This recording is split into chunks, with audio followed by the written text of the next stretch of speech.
Bonsoir fidèles internautes de l'émission Ezolo Mama Solo Ndembo. À présent, tout à l'heure, nous allons suivre la conférence de presse du coach Sébastien Desabre. Et après, nous allons suivre aussi pour les coachs du Togo, M. Paolo Duarte. Je vous laisse suivre. Nous, on a une réflexion globale. Alors je sais que le classement pour tous les journalistes sont importants, mais nous, on n'a pas de classement. On anticipe les scénarios qu'il peut y avoir pendant le match. On pense à un scénario et on pense déjà aux changements qu'on pourrait faire pour apporter un plus à l'équipe.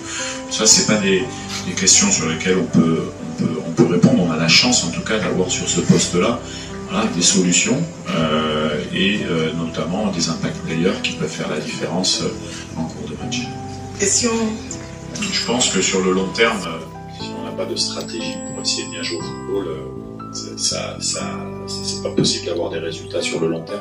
On peut faire un one shot de temps en temps, parce que on a un jeu direct, on est costaud et nous en tout cas, je pense que on a ces deux profils-là. On a le profil pour pouvoir avoir le ballon et essayer de mettre en difficulté l'équipe adverse quand c'est possible. Au Sénégal, c'était malheureusement, on pouvait bien jouer au foot, mais on est tombé contre un adversaire qui était assez redoutable sur les pressings.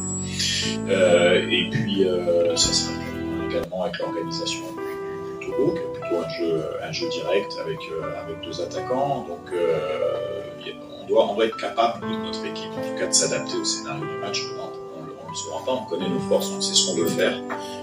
On sait que ça, quand on est bien connecté, qu'on est dans la bonne marche, on a des joueurs qui sont capables de faire la différence. Et on est capable de résister également à un gros combat physique. On l'a montré contre le Maroc, on l'a montré contre l'Égypte, on l'a montré au Sénégal également. Donc, non, je pense qu'il faut toujours avoir une ligne directrice qui est d'avoir des idées de jeu qui sont claires pour jouer au foot, mais il faut aussi être capable dans certains temps du match de répondre aux défis physiques qu'on nous impose. Et dans ce domaine-là, en termes de rapport force-puissance, je l'avais déjà dit il y a un an à peu près, si vous vous rappelez bien, on devait monter de ce cran-là. C'est pour ça que des joueurs comme Toisembe qui sont dans ce rapport, de SND, d'autres qui en sont venus nous densifier notre masse athlétique également pour pouvoir justement résister à certains défis physiques, quand le jeu se serre un petit peu et il y a un peu moins d'espace pour jouer. C'était le cas du Sénégal. Le Sénégal, c'est exactement ça comme équipe. C'est une équipe qui vous impose un combat physique, qui a la récupération, qui a une puissance offensive qui explose. Tous leurs buts sont marqués sur 2-3 passes, pas plus. Ça a été le cas contre nous, où on perd un ballon sur le côté, Koulibaly, Jackson, et Jackson qui centre en 2 passes. Donc il faut être capable de répondre à ça. Et je pense qu'aujourd'hui, on commence à avoir un profil qui est capable de s'adapter à pratiquement tous les systèmes de jeu et également tous les scénarios de match. Non, mais je pense que, comme le Sénégal l'a dit, c'est 10 matchs aujourd'hui en Afrique. Vous n'êtes pas sûr de gagner les 10 matchs, donc c'est impossible qu'une équipe gagne 10 matchs. Donc à un moment donné, le scénario fait que tout est possible. Il reste, vous vous rendez compte, il reste quand même 7 matchs, puisqu'on en a disputé 3. Le classement, nous, on n'y fait pas attention, sincèrement, on n'y fait pas attention. On y fera attention à partir de la 6e, la 7e journée, si on doit faire de la gestion de résultats. Mais en tout cas, nous, ce qui importe, comme toutes les autres équipes, c'est d'avoir le plus de points possible, et notamment quand on joue à domicile, avec les ambitions qu'on peut avoir, on doit s'imposer. Après, c'est une Coupe du Monde, il ne faut pas l'oublier. Vous n'allez pas en Coupe du Monde si vous ne souffrez pas, si vous n'avez pas des bons temps, si vous n'avez pas des temps pas bons dans les résultats, être capable de revenir. On ne vous donne pas une place à un ticket en Coupe du Monde facilement, et c'est ce qui se passe aujourd'hui. On le voit avec le Soudan. Vous avez dit, c'est vrai que nous on a perdu 1-0 contre le Soudan, ça sur un coup de pied, malheureusement un coup de pied arrêté à la fin. Mais pour ceux qui étaient là-bas, le Soudan, c'est pas évident à jouer comme le Soudan du Sud.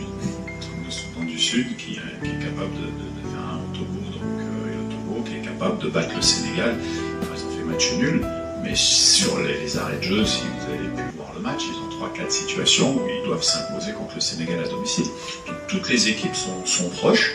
Voilà, il faut être capable d'être décisif au moment où il faut être décisif. C'est ce qu'on a été au Sénégal sur l'égalisation, puisqu'on n'a pas eu beaucoup d'occasions, mais on a su être efficace.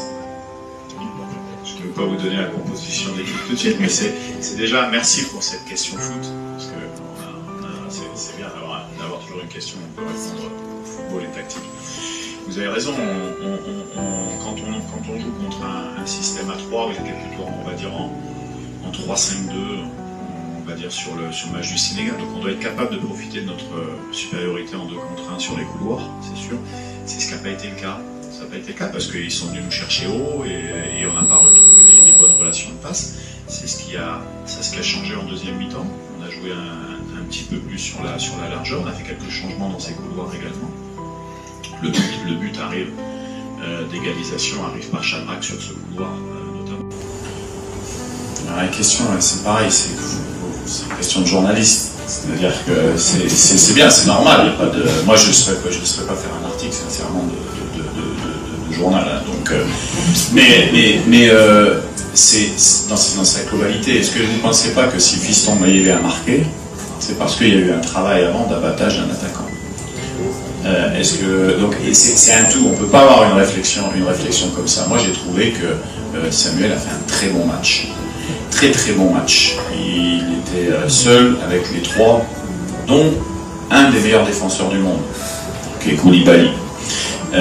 Et on a réussi à garder les ballons, on a réussi à remonter le bloc haut. La gestion de ces efforts a été parfaite. Ce qu'on lui a demandé sur les phases de pressing ont été très bien faits.